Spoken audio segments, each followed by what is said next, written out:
নমস্কার সকলকে, স্বাগত জানাই ইউপি ব্লগ সিরিজের 4th এপিসোডে।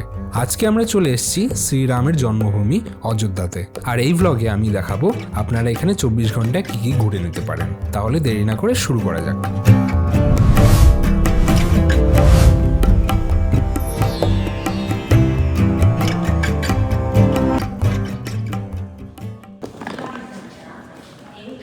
গুড মর্নিং সকলকে, স্বাগত জানাই নতুন একটা ব্লগে। আজকে 16ই ডিসেম্বর। আমরা আছি এখন প্রয়াগরাজ সঙ্গম স্টেশনে, যেটা আমাদের হোটেল থেকে 500 মিটার দূরেই ছিল। তো হোটেল থেকে চেক আউট করে হেঁটে হেঁটেই চলে এসেছি।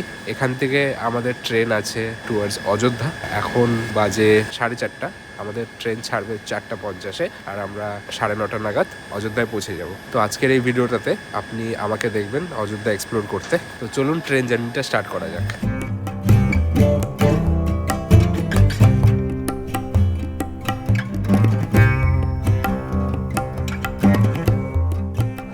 এখন বাজে 9:20। আমরা জাস্ট অযোধ্যা স্টেশনে নামলাম, আর এখান থেকে একটা অটো বুক করে নিয়েছি, যেটা আমাদের হোটেল ছেড়ে দেবে। হোটেলটা সামনেই আছে, মানে 1 কিলোমিটার মধ্যে ডিস্টেন্সই আছে।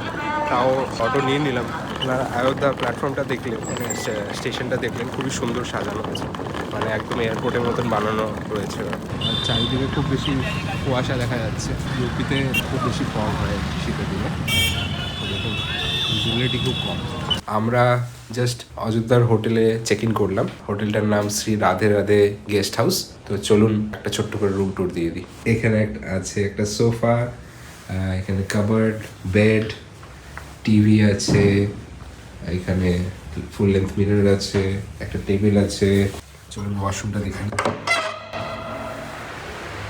ওয়াশরুম, মিরর, বেসিন আছে, গিজার আছে, শাওয়ার আছে, সব বেসিক অ্যাক্টিভিটি আছে। ওয়াশরুমটা বিশাল লম্বা, আর এখানে হেয়ার ড্রায়ারও আছে, এসি ফ্যান তো আছে।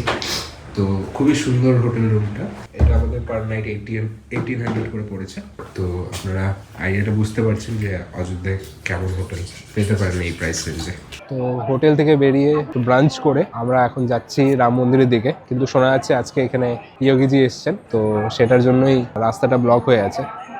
তো দেখুন মেন রোডটা পুরো একদম ব্লক করে রেখেছে, চারিদিকে সাইডে ফুটপাথে লোক দাঁড়িয়ে আছে। আমরা রোডটা ক্রস করতে পারছি না, দেখি যতক্ষণ এখান থেকে ভিআইপি লিস্টটা চলে যাক তারপরেই আমরা যেতে পারবো। তো রাস্তা খুলে গেছে এখন চলুন কন্টিনিউ করছি।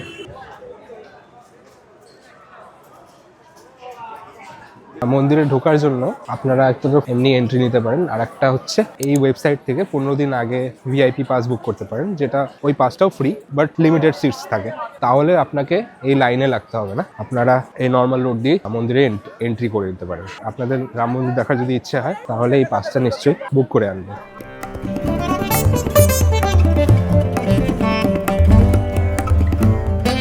এখান থেকে সিকিউরিটি চেক ইন করে আমরা কম্পাউন্ডের ভিতরে ঢুকে গেলাম। জাস্ট ব্যাগেরই চেকিং হয়েছে, তো আমরা এখন ভিতরে আছি।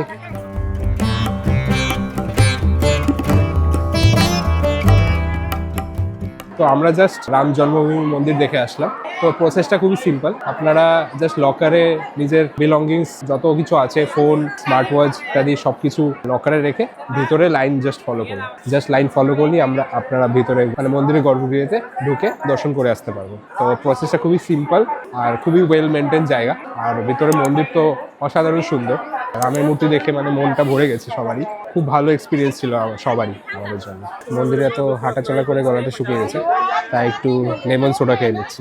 রাম মন্দিরের ঠিক এক্সিট গেটের সামনে এরকম একটা মেলা বসেছে, যেখানে আমরা কিছু শপিং বগেরা করছি, ফ্রিজ ম্যাগনেট, রামের মূর্তি।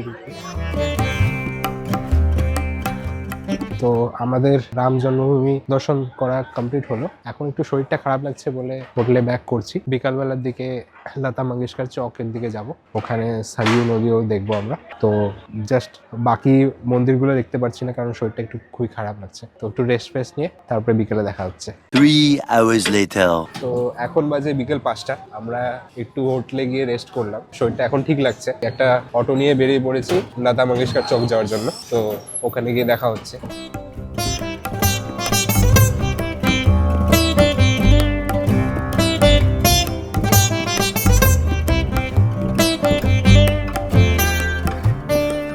আমরা এখন আছি লতা মঙ্গেশকর চকে। আমার জাস্ট পিছনে আপনারা দেখতে পাচ্ছেন লতা মঙ্গেশকরের বীণা তৈরি করা আছে। একজন মহান সিঙ্গার ছিলেন তিনি, তো তার স্মরণেই এই চকটা তৈরি করা হয়েছে। আশেপাশে খুব ভিড়, সবাই লোকে সেলফি তুলছে আর খুবই লাইভলি জায়গাটা লাগছে, ভালো লাগছে এখানে এসে।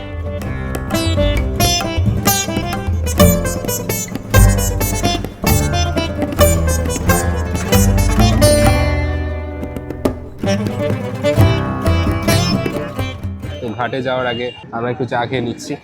অনেক কিছু খাওয়ার অপশনস আছে, সামোসা, কচুরি, এসবই এখানকার ডেলিকেসি।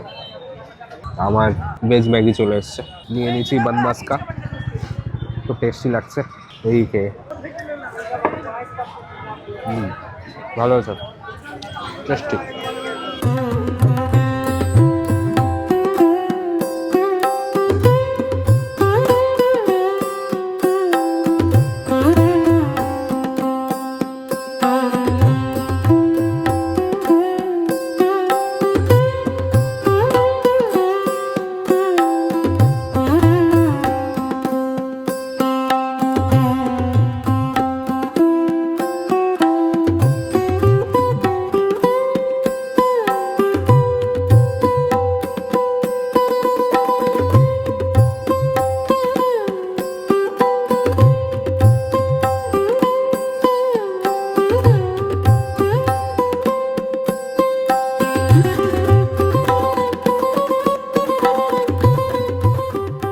তো আমরা এখন আছি সারিউ ঘাটে। তো এখানে ঢুকতে ঢুকতেই খুব সুন্দর একটা আরতি দেখতে পারলাম। এখানে ভিড়টা অনেকটাই কম, সামনে বসেই দেখতে পেরেছি, তো খুব ভালো লাগছে দেখে। এখানের আরতি অন্যান্য জায়গা থেকে একদমই আলাদা হয়, তিনজন তিন জায়গায় দাঁড়িয়ে আরতি করে। তো এটা বানারসে আমরা বোর্ড থেকে দেখেছি, এটা এখানে সামনে থেকে দেখলাম, তো খুবই ভালো লাগছে।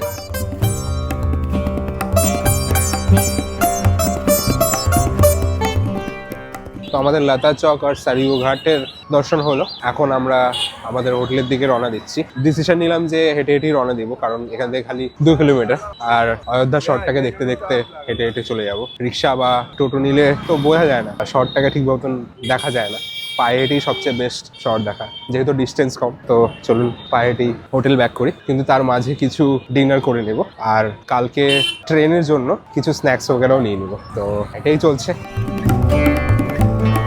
তো আমরা ডালমিয়া রেস্টুরেন্টে চলে এসেছি। ফর সাম রিজন এই রেস্টুরেন্টে 4.9 রেটিং, 2600 রিভিউজ আছে। তো খুব হাইলি রেটেড রেস্টুরেন্ট। তো ওই জন্য আমরা 1 কিলোমিটার হেঁটে এই রেস্টুরেন্টে চলে এসেছি আমাদের অযোধ্যাতে লাস্ট ডিনারের জন্য। তো এখানে অর্ডার দিয়েছি হানি চিলি পটেটো আর মশলা পাপড়, আরও বাকি রাইস, ডাল এগুলো আসছে, তো তখন দেখাচ্ছি। তো এটা তাওয়া পনির চলে এসছে, ডাল ফ্রাই আর হচ্ছে প্লেন রাইস। মেন কোর্সে এটা আছে, চলুন ট্রাই করি, তারপরে বলছি আপনাদের রিভিউ। তো আমরা জাস্ট রেস্টুরেন্ট থেকে বেরালাম। খাওয়াটা বলবো অ্যাভারেজই ছিল, নোওয়্যার নিয়ার 4.9 রেটিং। খারাপ ছিল না, মানে অ্যাভারেজ ছিল বলতে গেলে। কোনো সময় গুগল রেটিংসও ঠিক বলে না, মানে আপনারা ট্রাই করতে পারেন। অযোধ্যাতে যদি আপনারা থাকেন তাহলে করতে পারেন এখানে। এমনি এখন ডিনার কমপ্লিট করে আমরা এখন হোটেলের দিকে রওনা দিচ্ছি। এখান থেকে আর 500 মিটার ডিস্টেন্স হবে। অযোধ্যাতে আমাদের সাইট সিইং আর দর্শন এখানেই শেষ হচ্ছে। কালকে আমাদের সকালে 11টা থেকে ট্রেন আছে অযোধ্যা জাংশন থেকে টুয়ার্ডস হাওড়া। তো আমি ফার্স্ট এসিতে টিকিট বুক করেছি, তো ওটার এক্সপিরিয়েন্সও এই ভিডিওতেই থাকবে। এখন কালকে স্টেশনে দেখা হচ্ছে, চলুন টাটা। পরের দিন দুপুর 12টার দিকে আমরা পৌঁছে গেলাম অযোধ্যা ধাম জংশনে। এখান থেকে দুন এক্সপ্রেস আমাদের পৌঁছে দিবে হাওড়া। ট্রেনটি প্রায় 3.5 ঘন্টা লেট ছিল। ফার্স্ট এসিতে জার্নি করার জন্য আমি খুব এক্সাইটেড ছিলাম। এটায় 2 রকমের কূপ হয়, এটা 4 বার্থের কূপ আর এটা 2 বার্থের। আমাদের একটা সিট 2 বার্থের কূপে ছিল, কিন্তু টিটি জানালো যে এই কামরায় আমাদের 3 জনের হয়ে যাবে। এভাবেই আমাদের বাড়ির পথের জার্নিটা স্টার্ট হয়ে গেল। তো ইউপি ব্লগ সিরিজটা এখানেই শেষ করছি। আপনাদের কেমন লাগলো নিশ্চয়ই কমেন্ট সেকশনে জানান, আর এই ভিডিওটা লাইক আর আমার চ্যানেলটা অবশ্যই সাবস্ক্রাইব করে দিন। দেখা হচ্ছে অন্য কোনো ব্লগে। বাই।